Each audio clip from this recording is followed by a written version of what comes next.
Agradecendo o convite da ABRAP para participar desse primeiro seminário de autogestões em saúde, o objetivo da nossa presença foi discutir, dentro das operações de plano de saúde, o assunto tipificado no processo de precificação do benefício de saúde nessas autogestões.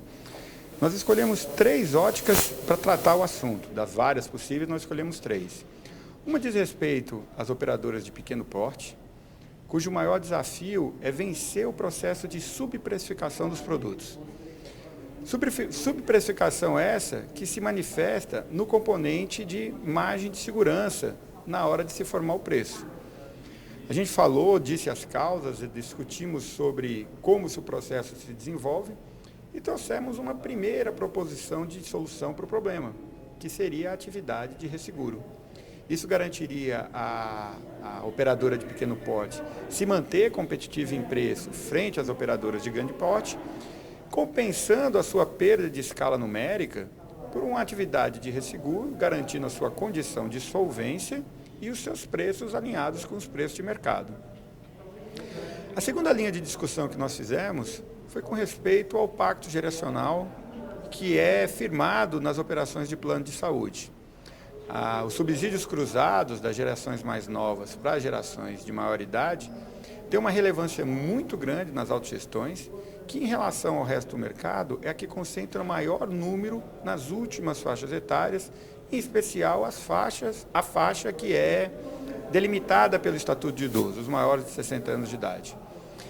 Essas transferências de recurso entre as gerações confere às autogestões uma perda de competitividade em preço também muito grande. Em condições idênticas a uma outra operação de mercado, a necessidade de subsidiar essas faixas etárias maiores, pessoas de mais idade, e com um número expressivo de pessoas, torna os preços gerais da operadora menos competitivos, embora elas tenham o mesmo patamar de eficiência do que qualquer outra em vários casos. Também discutindo o desenvolvimento do processo, como ele se manifesta na ponta, nós também trouxemos uma primeira linha de discussão, que vai ao encontro de uma proposta que foi colocada aqui também, que seria o Prev Saúde, que seria a ideia de constituir um plano semifundado, de forma que as gerações atuais financiem a sua condição futura através de um processo de capitalização de recursos com uso específico na função saúde, garantindo assim a longevidade e a competitividade do plano para atrair novos beneficiários e manter a sua carteira oxigenada e equilibrada do ponto de vista demográfico. Por fim, nós tratamos a questão também extremamente intrínseca às autogestões, que são os princípios de solidariedade empregados na formação da fórmula de custeio para financiamento do benefício saúde. É comum a autogestão, além da estratificação do preço por idade, em alguns casos, socializar o custo do programa em função da renda dos seus participantes, na linha de quem pode mais, pode pagar um pouco mais, em favor de quem ganha menos, pagar um pouco menos, como também no tamanho dos grupos familiares, para que as famílias com maior número de dependentes não sofressem um peso desproporcional em relação a uma família com menores dependentes para o mesmo patamar de renda.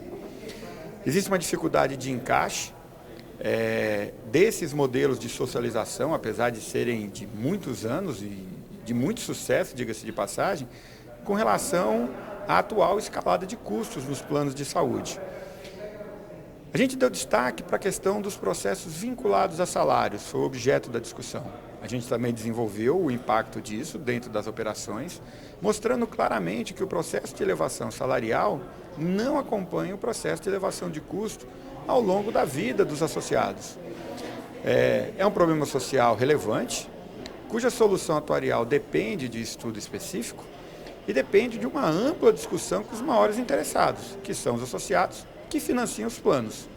Fazer o encaixe entre a real necessidade de recursos para promover a saúde dessas pessoas e a capacidade dessas pessoas financiarem os seus programas é o grande desafio que a gente colocou em pauta para ser discutido e equacionado. Costuma-se dizer, quando a gente discute autogestão, a gente dá muita ênfase às dificuldades da autogestão vencer os desafios no setor de saúde suplementar.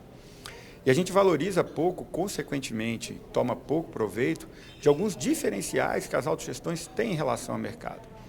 Nosso público, em geral, ele é assistido por longa data, ele não tem demanda reprimida e garante condições de saúde privilegiadas em relação ao padrão de mercado.